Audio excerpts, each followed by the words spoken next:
Aujourd'hui, on va parler d'un accord énorme annoncé entre les États-Unis et le Japon. C'est un deal que Trump présente comme le plus gros jamais signé. Ça reste la communication de Trump, ça à prendre avec des pincettes, mais je suis d'accord que ce deal est énorme. On se demande presque comment est-ce que le Japon a pu accepter un deal pareil. Donc on va étudier tout ça, on va étudier la stratégie surtout derrière ces gros chiffres, parce qu'il y a une stratégie bien plus subtile que peu de gens comprennent. Il faut comprendre l'analyse fondamentale et un peu de macroéconomie pour comprendre la réalité de ce deal. Croyez-moi que si le Japon accepte un deal qui paraît aussi unilatéral, aussi favorable aux États-Unis, c'est qu'ils y ont intérêt. Donc on va étudier pourquoi est-ce que le Japon a besoin de ce deal, comment est-ce que ça s'inscrit dans la fin de la politique monétaire ultra accommodante de la Banque centrale du Japon, et surtout pourquoi est-ce que ce deal est indispensable pour éviter que l'inflation japonaise ne s'effondre quand l'yen va repartir à la hausse. Parce que le Japon n'a pas le même problème que nous. Le Japon a eu un problème historique de déflation, pas d'inflation. Le Japon doit créer de l'inflation. Donc on va voir comment est-ce qu'il compte utiliser ce deal pour se remettre d'aplomb. Déjà, présentation du deal rapidement. Ça a été annoncé par Trump sur son réseau social, mais c'est toujours relayé sur Forex Factory dans la rubrique news, si jamais.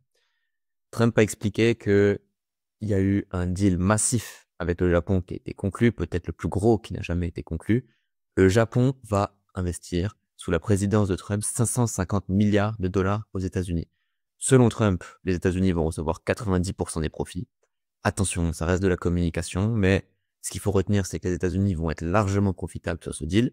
Le 90%, j'y crois pas, mais je garde en tête que c'est un deal qui est vraiment favorable beaucoup plus aux États-Unis sur le papier. Donc on se demande quand même pourquoi est-ce que le Japon a accepté ce deal.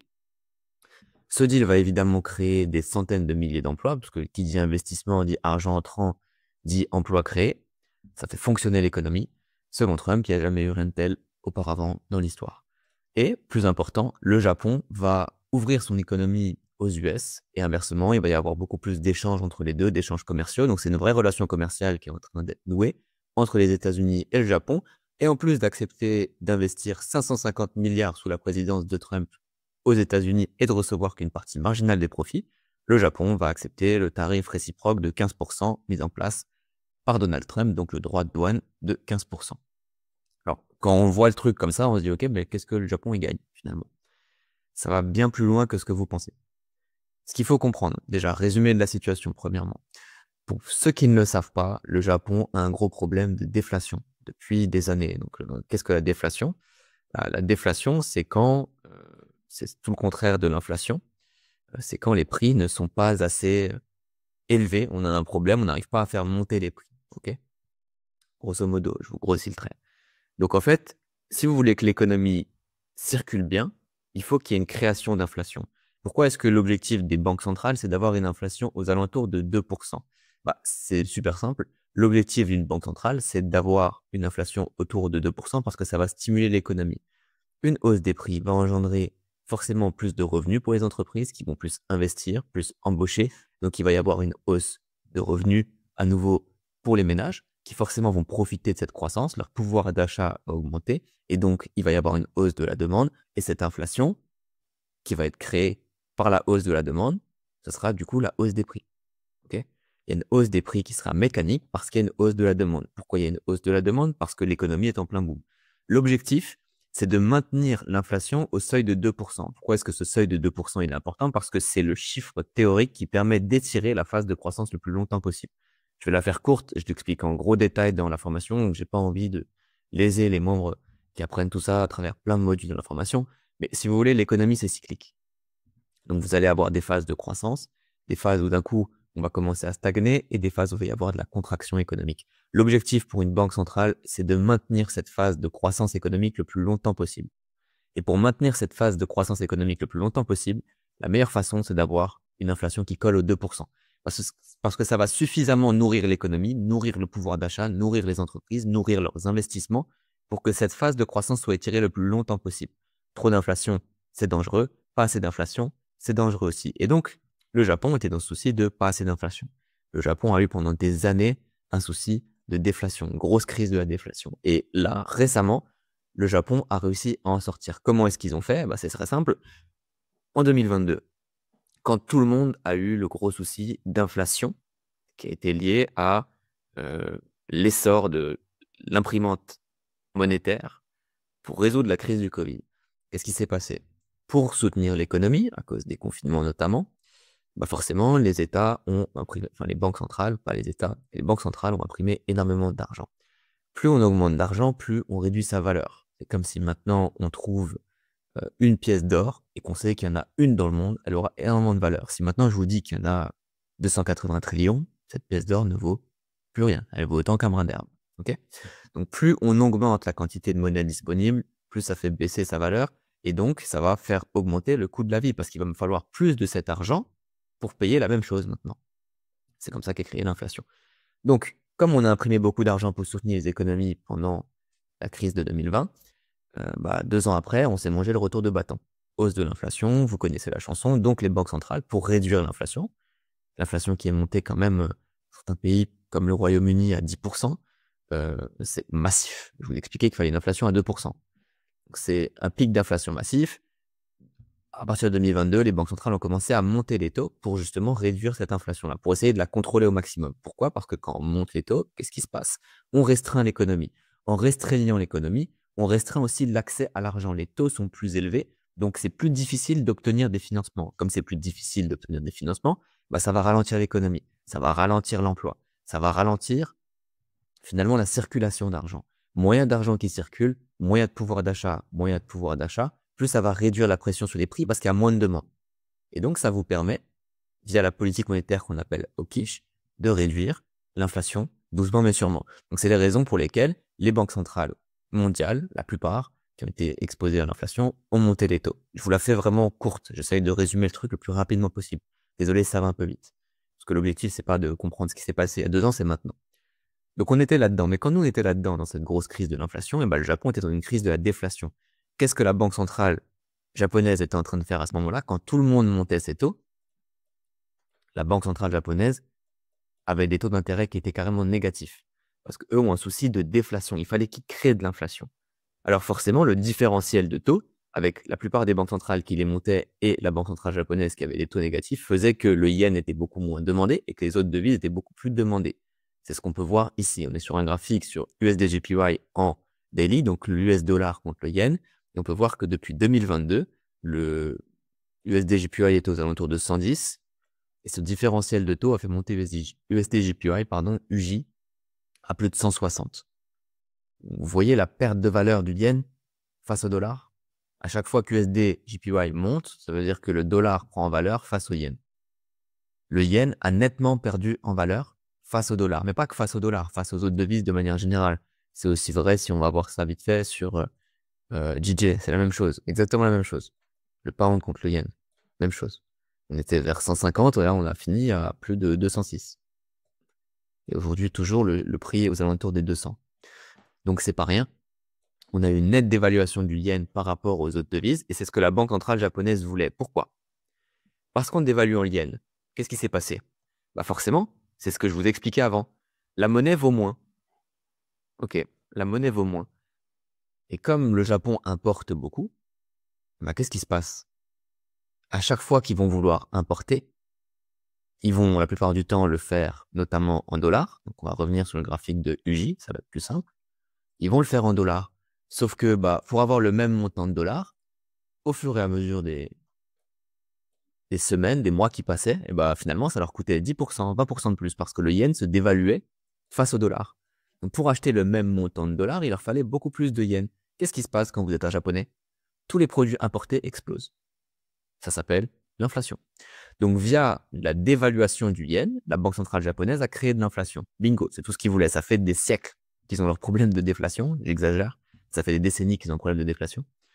Donc la banque centrale japonaise a profité de cette opportunité pour corriger ce problème de déflation et pour essayer de créer de l'inflation artificiellement via un yen faible.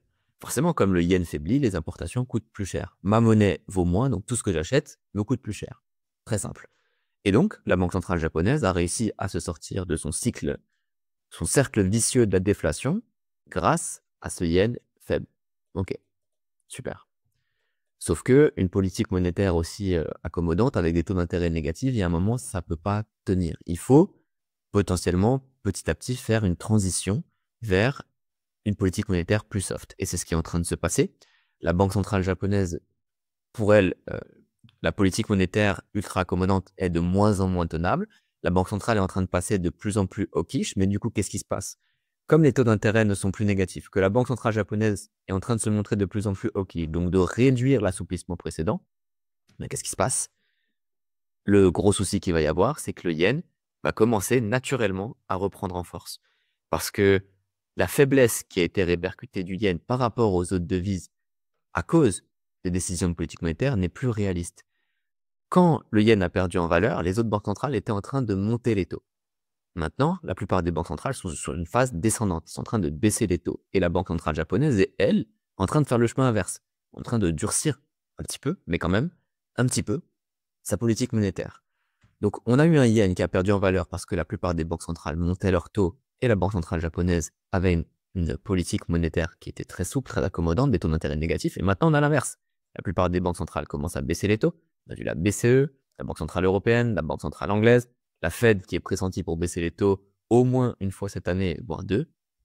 Et en sens inverse, la Banque centrale japonaise qui commence à être un peu plus hawkish, à nous laisser distinguer la fin de cette politique monétaire ultra accommodante.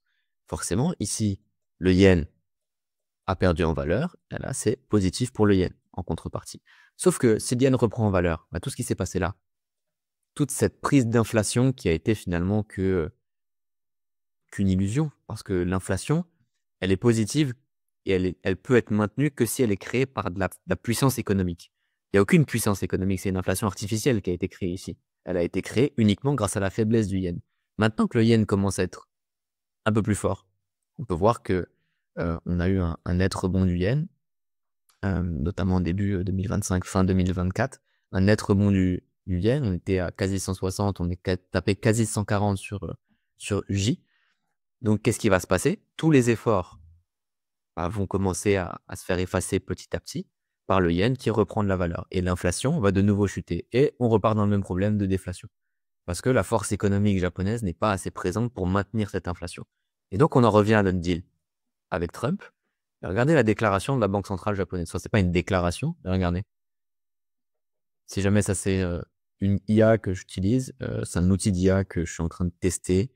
Très intéressant. Market AI, ça résume plein de choses au niveau de l'analyse fondamentale. Il y a tellement de choses sur le site qu'il faudrait que je vous en fasse une vidéo à part entière. Si jamais ça vous intéresse, c'est pas un partenaire, rien du tout, mais si jamais ça vous intéresse, dites-le moi en commentaire, que je vous présente la plateforme un peu, ce à quoi ça me sert. C'est beaucoup plus complet que Forex Factory. C'est payant, mais c'est beaucoup plus complet. C'est un peu comme un mini terminal Bloomberg, sauf qu'un terminal Bloomberg, ça coûte beaucoup d'argent. C'est les traders d'institutions qui les ont, ces terminaux-là. Ça coûte énormément d'argent à l'année. La licence est pharaonique, alors que ça coûte 50 € par mois et ça permet d'avoir un accès à des data quasi institutionnels en temps quasi réel, parce qu'il y a beaucoup moins de lag que sur les sites traditionnels. Donc pour l'analyse fondamentale, c'est un gros outil. Bref, vous me direz si vous voulez que je vous le présente, mais en tout cas, regardez. La Banque centrale japonaise voit ce deal comme une augmentation des chances d'atteindre leur objectif d'inflation. Tiens. Alors, au début de la vidéo, on se demandait comment est-ce que le Japon a pu accepter un deal aussi favorable aux États-Unis. En fait, on comprend finalement que ça va bien plus loin que ça. En fait, on est en train de sortir de toutes ces années de politique monétaire ultra accommodante, des taux négatifs. La Banque centrale japonaise a réussi à créer de l'inflation artificielle, sauf que maintenant, comme on sort de cette politique monétaire ultra accommodante, qu'est-ce qui se passe? Le yen reprend un peu en valeur, et comme l'économie n'a pas assez grandi pour assurer la stabilité de l'inflation, l'inflation va petit à petit décliner et on va se retrouver dans le même problème. Aujourd'hui, comme cette inflation a été créée de manière artificielle, la Banque centrale japonaise a le gros souci de devoir normaliser sa politique monétaire, donc laisser le yen se renforcer, sans effacer tous les progrès qui ont été faits en matière d'inflation. Comment est-ce qu'ils peuvent faire? C'est là que cet accord commercial tombe à pic. Parce qu'un accord commercial massif comme ça avec les US, c'est une béquille pour relancer la croissance réelle. Parce que là, il va y avoir beaucoup d'échanges entre les US et le Japon. On a vu qu'il y avait une réelle ouverture de l'économie, donc ça va booster l'économie du Japon aussi. Donc en fait, ce qu'il faut comprendre, c'est que les US, dans cet accord-là, obtiennent le narratif de « on a une grosse victoire commerciale », on a un gros soutien pour nos exportateurs agricoles, pour nos exportateurs économiques. Le Japon va acheter notre nourriture. Le Japon va acheter nos automobiles que personne ne veut. Trump n'arrête pas de dire que personne ne les veut. Il fait la guerre à l'Europe parce qu'on n'achète pas ses voitures. Maintenant, il est content. Il peut afficher ça comme une grosse victoire. Et le Japon, lui, va soutenir sa croissance, va soutenir son inflation et il diversifie ses sources de demande économique. Avec ce partenariat commercial, la Banque centrale japonaise peut à la fois, premièrement, créer la force économique qu'elle n'a pas réussi à créer avec sa politique monétaire dovish, parce que le but d'une politique monétaire très assouplissante, normalement, c'est de soutenir l'économie. Sauf que la réalité, c'est qu'aujourd'hui, l'économie japonaise n'a pas été assez boostée par rapport à ce qu'elle aurait dû être boostée avec cette politique monétaire qui était très déséquilibrée au final, parce que les taux d'intérêt étaient négatifs. En fait, on a l'impression que ce deal est ultra unilatéral, qu'il ne profite qu'aux États-Unis, mais c'est absolument pas le cas. Ça va alimenter le moteur inflationniste japonais, et sans ce deal-là, la Banque centrale japonaise retombait dans tous les cas, dans le cercle vicieux de la déflation. Cet accord, il faut pas se leurrer, il n'est pas que positif pour les États-Unis, il est aussi positif pour le Japon. J'espère que la vidéo, ça vous aura été utile. Si jamais ça a été le cas, n'hésitez pas à le dire dans les commentaires. Si vous voulez une présentation de cette plateforme, de cet outil-là, il y a énormément d'options, donc je peux vous la faire. N'hésitez pas à me le dire dans les commentaires. Abonnez-vous si la vidéo vous a été utile et on se retrouve la prochaine.